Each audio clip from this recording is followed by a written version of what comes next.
Hi, and thanks for logging on to the Daily Dvar. And here's a brand new halacha for you, and it is for Wednesday, Erev Rosh Hashanah 2013. A million different things I should be telling you as Rosh Hashanah arrives, but really I want to get to something that you need to know for immediately after Rosh Hashanah, at least for when I could talk to you again. Saturday night going into Sunday is going to be a fast day. You see, every year on the 3rd of Tishrei, we mark the day as a sad day for the assassination of Gedaliah ben Achikum.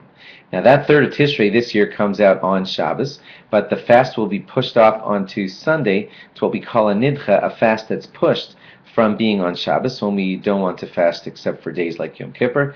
But this one is not quite as big as Yom Kippur, so it's pushed off onto Sunday, and therefore we'll be fasting on Sunday. It marks the day that Gedaliah ben Achikum was assassinated, as we said.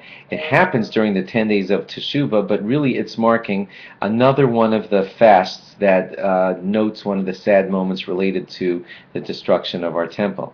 You see, after the temple had been destroyed, the first temple, the Jews still had some semblance of authority, not much, but some, in the area that you would call Judea. And in that area, Gedaliah ben Achikum was kind of like the governor, and he had been given his power by the conquerors who had let him still rule over the Jewish area. However, some people got in to be able to assassinate him, and when they did, the rest of the Jews that were there actually fled, actually feeling that they would be blamed for what had happened.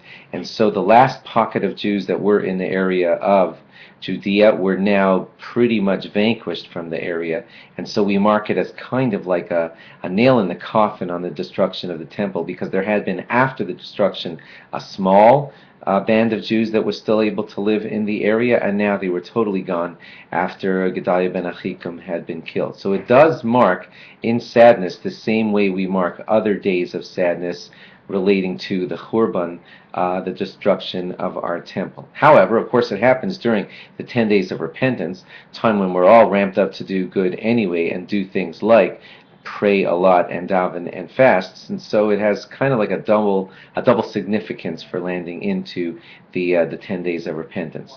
The theme of it is the same as pretty much all fast days, which is to devote ourselves not just to a stomachache and a headache, but to adherence to God, adherence to studying God's Torah, following His way of life, not just running around playing video games, but concentrating on good things like repentance and why we don't have our third temple rebuilt yet. The fast will start at the crack of dawn, and the fast ends at nightfall in your area, which is about the same time that Shabbos ends.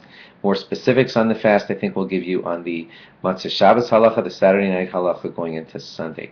Meanwhile, Aksiva v'Achsima Tova, may you all be inscribed for a good and happy and healthy New Year. Bye-bye.